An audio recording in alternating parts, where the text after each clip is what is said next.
Hello po sa lahat. E-share ko lang ang aking kwento sa aking buhay at ang best friend ko. Ako si Mia, 25 years old na sa ngayon. At ito ang karanasan namin ng aking friend. At kababata na si Gia.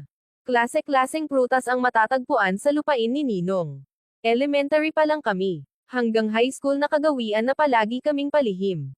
Na magnakaw ng kanyang mga prutas. At iba pa. Ilang beses na nga nahuli niya kami. Pero di naman niya nakita mukha namin. Kaya pag narinig namin sigaw niya, napapatakbo na lang kami. Ganun lang. Ulit-ulit ang mga nangyayari. Hanggang nagdalaga na kami. Sabi ko, Jill, bakit pa tayo magnakaw, pwede naman kasi manghingi. Para di na tayo panay magtatakbo. At pagod na ako. At sa unang punta nga namin sa bahay niya, sila lang dalawa ni Ninang. At di naman ako nagkamali. Di naman kami pinagdamutan. Pagkabalik namin ni Gia, ang daming prutas binigay sa amin. At si Ninong lang din naiwan sa loob ng bahay. Habang nasa loob kami, inuutusan niya ako magtimpla ng juice sa kusina. Maiwan na lang daw si Gia. Para mag-usap sila. Nang palabas na ako, nabigla ako sa nakita ko. Haplos ng haplos niya ang legs ni Gia. Kasi maikli ang short na suot niya. At nakasando lang. Nakikita talaga ang kurba ng katawan. Kaya napaatras na lang ako agad sa kusina. At gumawa ng ingay, sabay sabi papunta na po Ninong. Para ma-alerto siya. At yun, huminto si sa paghaplos. At nakita ko inabutan si Gia ng 200. Nadali-dali naman pinasok sa bulsa. Kinabukasan, sabi ng best friend ko. Nagkita sila ni Ninong kagabi. Nagkunyari gumala daw siya sa farm ni Ninong.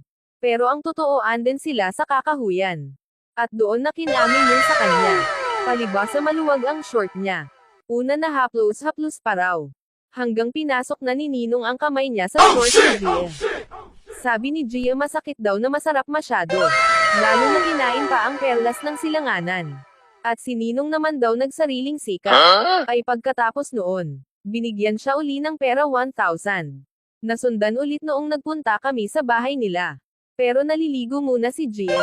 Kaya inaantay ko saglit. Nung nandun na kami sa bahay nila Ninong, sabi ni Ninang, halika dito sa kwarto. May ibibigay ako sayo. At naiwan uli sila ni Ninong at Gia sa baba. Dinala daw siya nito sa kwarto. At doon hinuberan siya. At kinain ang kanya perlas ng sinilangan. Hindi na daw siya makapagsalita sa sobrang sarap. At nakakakilig sa sarap. Hanggang sa naging second year high school kami. Isang araw di nakapasok si Gia. Nagtaka ako, nilagnat pala siya. At sinabi niya na ginalaw na siya ni Ninong. Di daw siya tumanggi. At nangako daw si Ninong na sagot na niya ang baon niya araw-araw. At nadadamay na rin ako. Kasi lagi niya na rin ako nililaber. Hanggang isang araw, napapante akong mag-isa sa bahay ni Ninong para manghingi ng prutas. Dahil hindi ko kasama si Gia. At isinama siya ng nanay niya sa palengke. At hindi ko alam na si Ninong lang pala ang nasa bahay. Sinubukan kong mahingi, pero iba yung binigay niya sa akin. Pera 1,000 at hindi ako tumanggi, tinanggap ko naman agad. Pero nung pagtanggap ko, hinawakan ni Ninong ang kamay ko. At hinaplos, sabi niya wag kang maingay at dahan-dahan papunta sa dalawa kong bundok. Hindi na lang ako tumanggi. Dahil nasasarapan naman ako. Hanggang humaba yung kamay niya sa perlas ng sinilangan ko. Mas lalo akong pinilig sa sobrang sarap. Kaya pala hindi makatanggi si Gia sa mga ginagawa ni Ninong dahil masarap. At naranasan ko rin. Nag-graduate kami ng high school. Na walang tinatago sa isa't isa.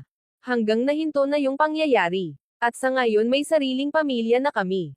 At may mga anak. Hinding-hindi namin nakakalimutan ang pinagdaanan namin. Hello, Hanggang friend. dito na lang, maraming Goodbye. salamat.